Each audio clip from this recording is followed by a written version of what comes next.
안녕하세요. 저는 아들 하나를 키우고 있는 30대 주부입니다. 길지 않은 결혼 생활이었지만 제 나름의 최선을 다해서 여기까지 왔어요.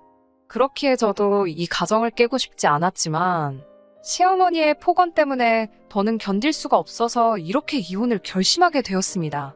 처음 남편과는 사내 동기로 만났습니다.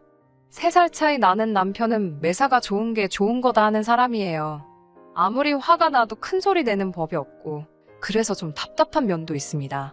연애할 때는 이런 무던한 남편의 성격이 좋았습니다. 저에게 크게 요구하는 것도 없었고 다툴 일도 별로 없었으니까요. 하지만 결혼하고 살아보니까 연애할 때랑은 또 다르더군요. 아이들 문제로 부부싸움을 하게 되어도 시댁에서 무리한 요구를 해와도 한 번을 속 시원하게 제 편에 서준 적이 없는 사람입니다. 그런데 왜 진작에 헤어지지 않았냐고 누군가 묻는다면 당연히 아들들 때문입니다.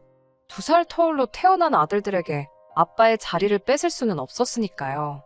또 애들한테는 비교적 자상하고 따뜻한 좋은 아빠였기에 그냥 내가 좀만 참자 생각했습니다. 사실 결혼을 약속했을 때부터 시어머니의 막말은 조금씩 있었습니다. 남편의 고향은 서울에서 한참 먼 곳으로 소위들 말하는 시골 깡촌이라고 불리는 곳입니다. 그리고 시어머니는 그곳에서 유일하게 아들을 대학 보내신 분이에요. 그렇다 보니 당신 아들에 대한 자부심이 대단하십니다. 그래서인지 처음에 제가 남편과 결혼을 약속하고 인사를 드리러 갔을 때부터 저를 마음에 들어하지 않으셨어요. 저더러 학교는 어디까지 다녔나 하시길래 저는 서울에서 여대를 나왔다 하니 여대가 무슨 대학이냐며 혀를 차시더라고요. 그러면서 여자는 어차피 시집가면 남의 집 사람 되는 거 그 부모가 헛돈 쓴 거라고 하셨습니다. 하지만 그때는 시골분이시라 말씀을 좀 거칠게 하신다 생각을 했을 뿐 파혼까지 생각하지는 못했습니다. 무엇보다 남편과 사이가 괜찮았고 남편이 시어머니께 자기가 졸업한 학교보다 이 사람이 졸업한 학교가 훨씬 좋은 대학이라고 저를 대변해 주었거든요. 그렇지만 시어머니는 그런 남편에게 언제부터 네가 나한테 말대꾸를 했냐며 괘씸하다면서 더는 들으려고 하지 않으셨습니다. 하지만 시어머니의 막말은 거기서 멈추지 않았습니다. 같이 회사를 다닐 때부터 남편은 인기가 많았어요. 아주 훤칠한 인물은 아니었지만 그래도 호감 가는 인상의 성격도 좋다고 소문이 나니 좋다는 여직원들이 많았어요. 소문으로는 대학교 다닐 때 총장 딸도 쫓아다녔다고 하더라고요. 그래서 저랑 사내 커플로 소문났을 때도 솔직히 주변 반응이 각양각색이긴 했습니다. 이게 안 들으려고 해도 다 결국엔 귀에 들어오더라고요. 보통 남직원들은 그래도 참한 여자 골라서 장가간다는 식이었고 여직원들은 눈이 삔 거 아니냐는 소리까지 하더라고요. 제가 막 아주 늘씬하고 얼굴이 예쁘고 그렇진 않거든요. 저는 사실 좀 통통하고 그냥 웃는 상이에요. 귀엽다는 소리는 몇 번 들어봤어도 예쁘다는 소리는 거의 못 들어본 게 사실이고요. 그런데 시어머니가 번번이 제 외모를 지적하시더라고요. 가만히 있는데 왜 인상을 쓰고 있냐고 하시면서 여자가 그러고 있으면 들어오던 복도 나간다고 하시고요. 한 번은 김장 때문에 신우들은 물론이고 주변 사는 이웃들까지 다 시댁에 모인 날이었습니다. 시댁 식구들은 누구 하나 할 것 없이 다들 말랐어요.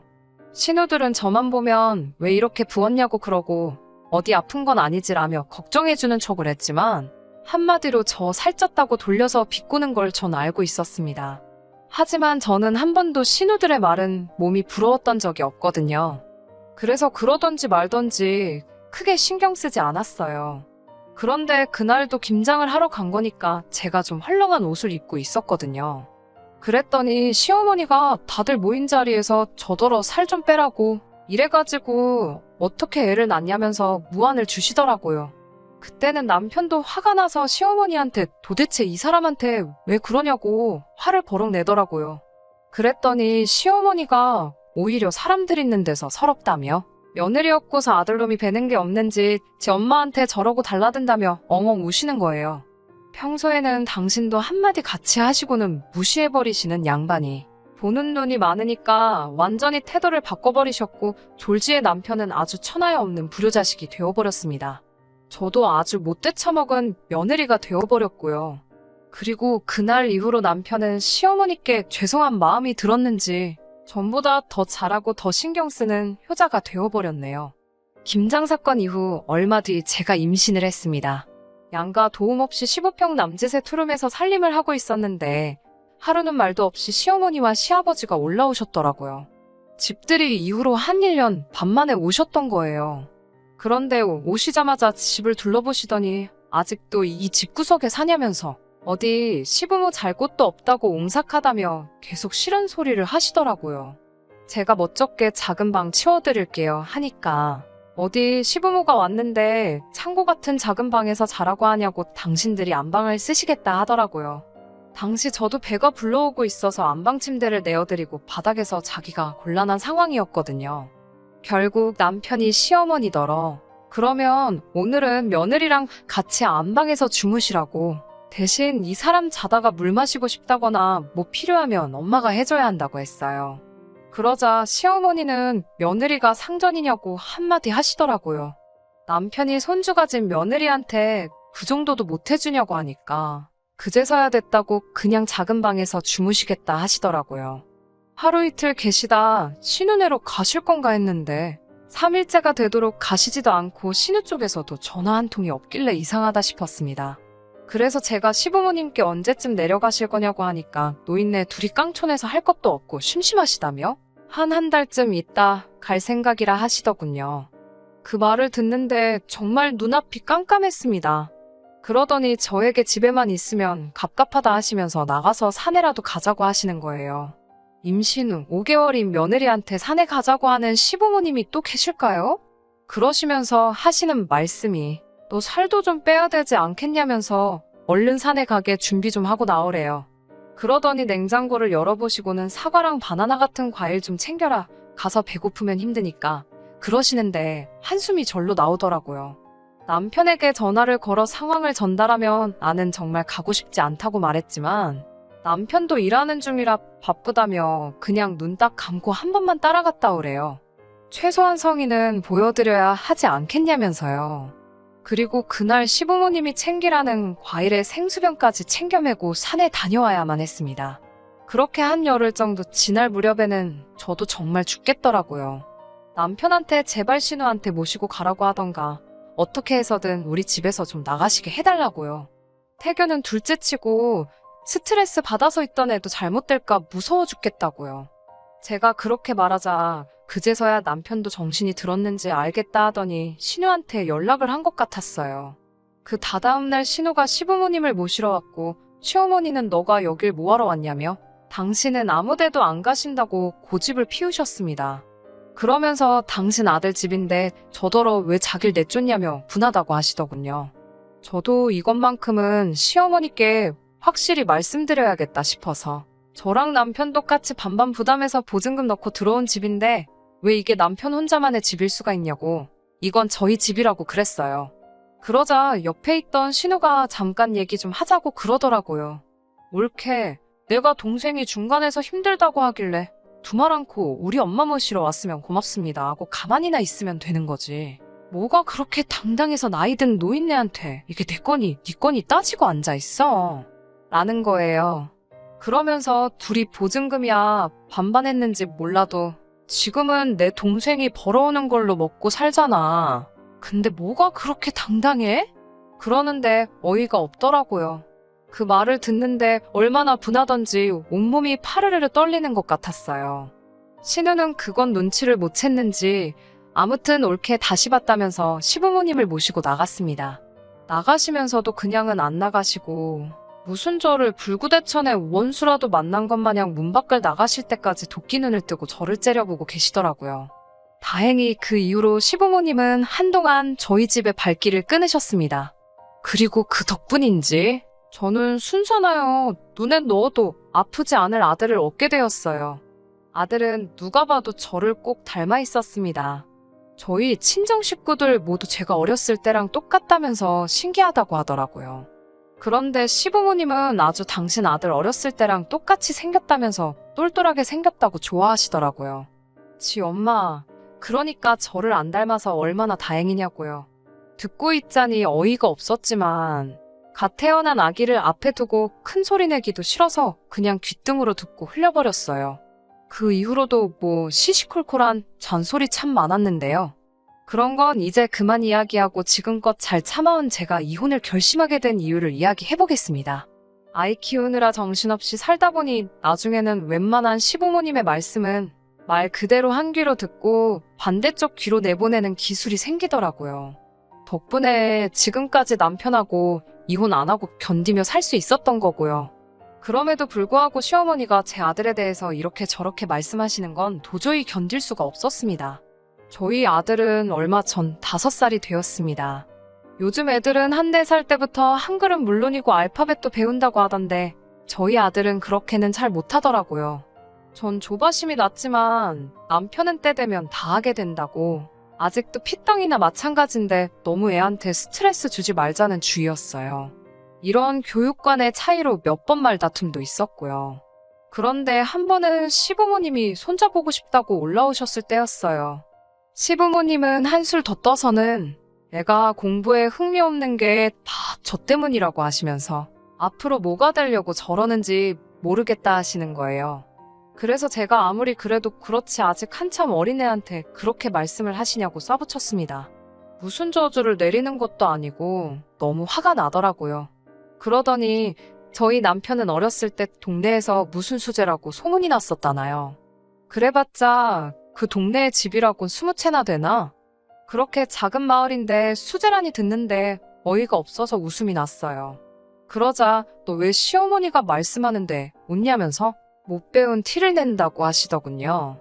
그래서 제가 시어머니한테 제가 뭘 못 배웠냐고 저도 서울에서 대학 나오고 배울 만큼 배웠다고 따졌습니다.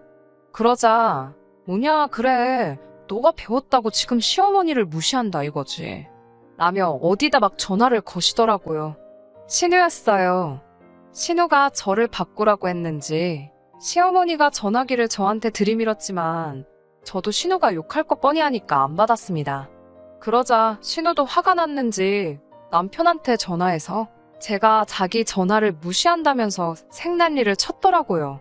남편은 저에게 왜 일을 크게 만드냐면서 너 요즘 한 귀로 듣고 한 귀로 흘리는 거 잘하지 않냐고 이번에도 그러지 왜 못 참았냐고 제 탓을 하더라고요.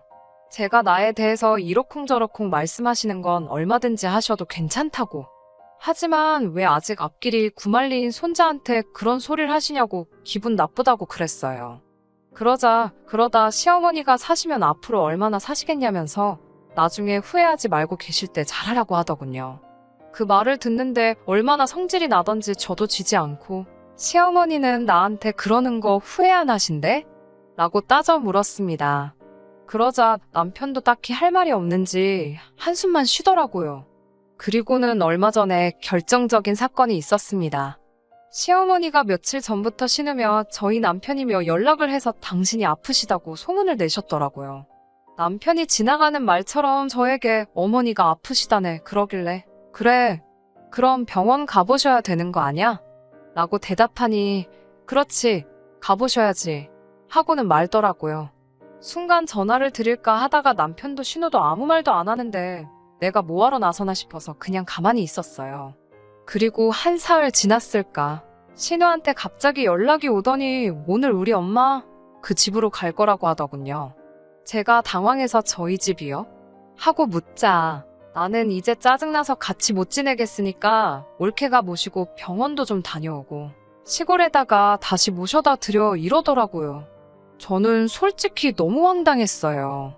아무리 자기가 짜증나도 그렇지 저희 부부랑 한마디 상의도 없이 시어머니를 모시고 와서는 무턱대고 모셔다 놓으신다고 하니깐요. 그렇지만 아프시다는 분을 못 소개할 수도 없고 알겠다 했습니다. 그리고 몇 시간 후에 신우가 진짜로 시어머니를 모시고 왔어요. 신우가 오기 전에 몇 번이고 상황을 알아보려고 남편한테 전화를 했었는데 안 받더니 시어머니가 도착하고 나서는 귀신같이 전화가 오더라고요. 그러더니 어머니는 어때 보이냐며 저보고 어머님한테 잘 해드리라 하는 거예요. 그래서 제가 이게 어떻게 된 거냐고 좌초지종을 물으니 아프시다니까 남편이 신우더러 우리 집으로 모시고 오라고 했대요. 모시고만 오면 자기가 뒷일은 알아서 한다고요. 그래서 제가 나랑 상의라도 한마디 하지 그랬냐고 하니까 그럼 네가 퍽이나 오라고 했겠다면서 자기도 중간에서 힘들다면서 그냥 시부모님이 뭐라고 하면 네 하고 그대로만 하래요. 그러면서 지나가는 말처럼 자기가 그 많은 여자들 중에 왜 인물 같은 거 안 보고 저를 만난 줄 아냐고 하더라고요. 고분고분하고 순한 여잔 줄 알았다면서 속은 기분이라고 하더군요. 그 말을 듣는데 망치로 머리를 한 대 맞은 느낌이었어요. 저는 그래도 남편과 사랑해서 한결혼이라고 믿었기에 시댁의 부조리한 대우에도 꼭 참고 남편만 보고 살았으니깐요. 제가 그날 밤 퇴근하고 돌아온 남편에게 나를 사랑한 적은 있냐고 물으니까 남편이 그냥 홧김에 한 소리를 가지고 또 무슨 사랑했냐는 그런 소리까지 나오냐면서 그만하자고 자기 피곤하다고 그러더군요. 지금 생각해보면 저는 그때 남편이 한 수 접고 들어가는 그 모습에서 어떻게든 희망을 찾으려고 한 것 같아요. 제대로 잠도 못 자고 다음날 일단 시어머니를 모시고 병원으로 향했습니다. 시어머니는 할 일 없는 제가 같이 가는 게 당연하다며 저더러 맨날 남편 출근하면 혼자 집에서 밥이나 해먹고 뒹굴거리니 좋겠다고 비아냥거리시더군요. 애는 옆에서 칭얼거리지 시어머니는 뭐가 불만이신지 계속 비아냥거리시지 정신이 하나도 없더라고요. 그러다 시어머니가 결정타를 날리셨습니다. 제가 운전하는 걸 가만히 보시더니 저더러 대가리에 든 건 없어도 몸땡이는 잘 굴리네 그러시는 거예요. 그런 상스러운 말은 살면서 처음 들어봤기에 저는 너무 놀라서 하마터면 가로수를 들이받을 뻔했습니다. 가까스로 차를 멈추고 제가 뒤를 돌아보며 시어머니께 방금 뭐라고 하셨냐니까 듣지 않았냐며 몸땡이는 잘 굴린다고 그러면서 그러니까 내 아들도 꼬셔내고 그러시는 거예요. 저는 바들바들 떨리는 두 손으로 간신히 핸들을 부여잡고 집에 돌아올 수 있었습니다. 집으로 돌아와 남편에게 있었던 이야기를 하니 처음엔 제 말을 못 믿겠다며 말 지어내지 말라고 저더러 아무리 시어머니가 싫어도 적당히 하라고 화를 내더라고요. 제가 녹화된 블랙박스 화면을 보여주니 그제서야 남편도 시어머니한테 왜 그런 말씀을 하셨냐고 그래요. 그러자 시어머니가 그게 왜 녹화가 돼 있냐며 당황하시더니 자기는 칭찬으로 한 소리라고 말도 안 되는 변명을 늘어놓으시더군요. 남편은 저에게 요즘 어머님 건강이 안 좋아서 그러신 것 같으니 좋은 게 좋은 거다 생각하고 그냥 넘어가자고 그러더군요. 나이 드신 양반한테 따져서 뭐가 좋겠냐고요. 그렇지만 저는 이번만큼은 사과를 받아야겠다고 했고요. 그러자 신우까지 저희 집으로 쫓아와서는 저더러 적당히 좀 하라면서 그럼 뭐 지금 시어머니더러 며느리 앞에 무릎이라도 꿇고 죄송합니다 하라는 거냐면서 억지를 쓰더라고요. 그래서 제가 나는 진정 어린 사과 한마디를 원한 건데 그것마저 안 된다고 하시니 방법이 없는 것 같다고 남편한테 나는 그만 이 집에서 나가겠다고 그랬습니다. 그러자 남편이 대번에 별소리를 다 한다면서 그럼 우리 애는? 이러더군요. 그래서 당신이 키우라고 했습니다. 애를 인질로 저를 잡아두려는 계산이었겠지만 제가 됐다고 하니 시어머니가 기세등등하게 신우한테 그럼 네가 데려다 키워라 그러시더군요. 그러자 신우도 사색이 되어서는 시어머니한테 무슨 소리냐고 내가 왜 조카를 키우냐고 됐다고 난색을 표하더군요. 그러면 아들 장선인데 어디 내다버리기도 하라는 거냐면서 애 대학교까지만 보내놓으면 그때 가서 남편이 다시 데리고 오면 되지 않냐고 하시더라고요. 신우가 얼굴이 사색이 돼서 남편한테 좀 어떻게 좀 해보라는 식으로 사인을 주더니 남편도 그제서야 시어머니한테 엄마는 왜 집사람한테 그런 소리를 해서 이 사단을 만드냐며 빨리 사과하라고 하더군요.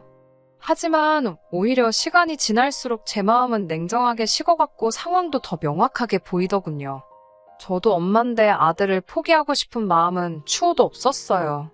하지만 아들 때문에 제 인생을 포기할 수도 낭비할 수도 없었습니다. 그래서 저는 남편에게 양육권이랑 양육비 주는 조건이면 언제든지 애는 보게 해주겠다고. 그리고 이혼 후에도 만에 하나 시어머니 돌아가시고 나서 그때 가서 다시 시작하자거나 할 생각하지 말라고. 세상 그 무슨 일이 있어도 당신이 나랑 다시 합칠 일은 없을 테니까. 혹시나 하는 기대도 진작에 버리라고 말해줬습니다. 남편은 저에게 생각할 시간을 달라고 하면서 일전에 자기가 저에게 했던 모든 말들은 진심이 아니니까 잊으라고 하더군요. 어머니 편, 아내 편, 둘 다 동시에 들 수는 없으니 전부 제가 이해해 줄 거라 믿고 어머니 편을 들었다고요. 그러는 편이 괜히 놓친 내 거슬러서 저한테 날이면 날마다 못 살게 굴 것을 못하게 한 거라고. 이게 다 제가 편하자고 남편인 자기가 옳은 결정을 내린 거였으니 저보고 그런 부분도 조금 이해해달라는 그럴싸한 변명을 제 마음 다 떠나가서야 하네요. 사랑했던 남편이고 아이에게는 좋은 아빠였으니 저도 마음이 끝까지 흔들렸지만 단지 시어머니가 늙어가신다는 이유로 그 모든 화와 처우를 견딜 수가 없었습니다. 그렇게 지금은 남편과 거의 이혼 절차의 마지막 단계인 이혼 숙려 기간 중입니다. 이혼 사유는 당연히 시어머니의 언어폭력이었고요. 이혼이란 결정을 홧김에 내리지 않게 숙려 기간을 준다고 하는데 고작 사주 가지고 풀어질 상황이었다면 이혼도 하지 않았겠지요. 다시 돌아갈 생각도 추호도 없습니다.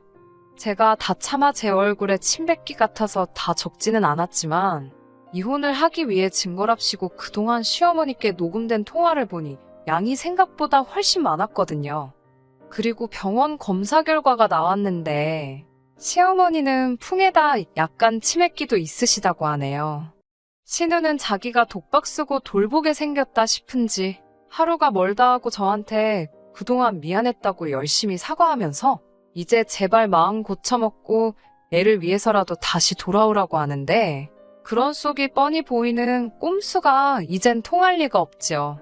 앞으로 고생하시라고 한마디 해드리고 말았습니다. 어린 아들을 데리고 앞으로 살아갈 생각을 하면 하루는 할 수 있다 싶다가도 하루는 또 암담하고 그래요, 솔직히. 하지만 이제는 아들에게 좋은 롤모델이 되기 위해서라도 제 자존감을 지키며 살아가려고 합니다. 들어주셔서 정말 감사합니다. 끝까지 들어주셔서 감사합니다. 오늘의 사연은 여기까지입니다. 구독과 좋아요, 알람 설정 부탁드리고 더 좋은 사연으로 다시 찾아뵙겠습니다. 감사합니다.